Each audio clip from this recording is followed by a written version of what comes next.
Selamat malam buat kamu yang masih terjaga. Namaku Ipul dan kamu sedang berada di Kimpol Visi. Channel ini membahas cerita-cerita gelap yang hidup di tengah masyarakat kita. Kalau kamu mendengar ini sendirian, aku sarankan dengarkan sampai selesai.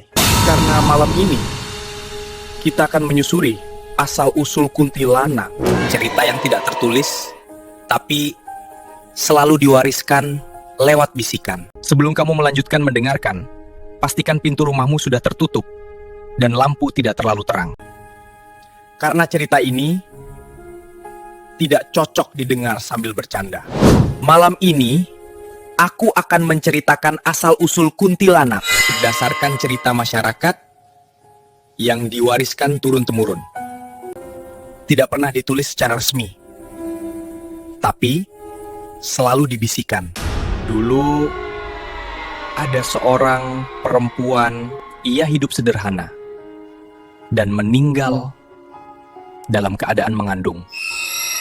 Ada yang bilang ia meninggal karena pendarahan. Ada juga yang percaya ia meninggal karena ditinggalkan, dan yang paling sering dipercaya ia tidak mendapat pemakaman yang layak. Kesedihan itu tidak ikut terkubur.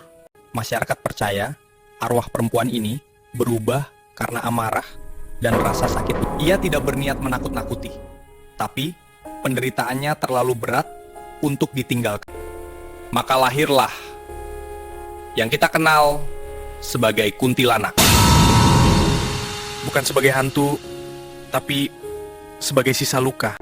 Orang-orang tua percaya kuntilanak tidak selalu menampakkan diri.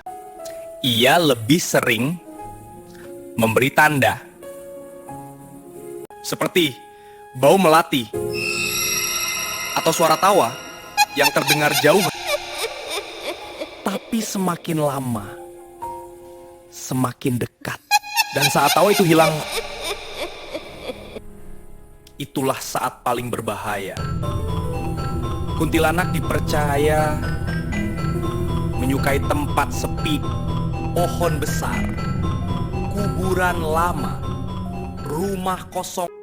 Tempat yang menyimpan kesedihan karena ia tertarik pada rasa kehilangan.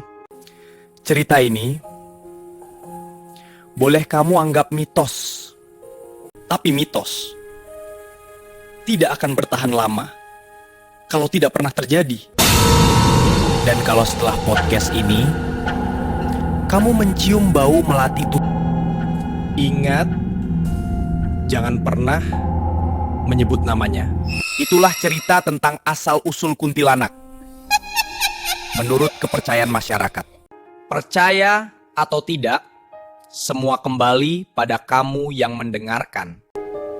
Terima kasih sudah menemani Ipul sampai akhir cerita. Kalau kamu suka cerita seperti ini, jangan lupa tekan tombol like dan subscribe channel Kimpol VC. Tulis di kolom komentar pengalaman atau cerita versi kamu. Bagikan video ini ke temanmu, siapa tahu mereka masih terjaga, agar kamu tidak ketinggalan cerita. Di malam-malam berikutnya, saya Ipul, pamit. Sampai jumpa di malam yang lebih sunyi.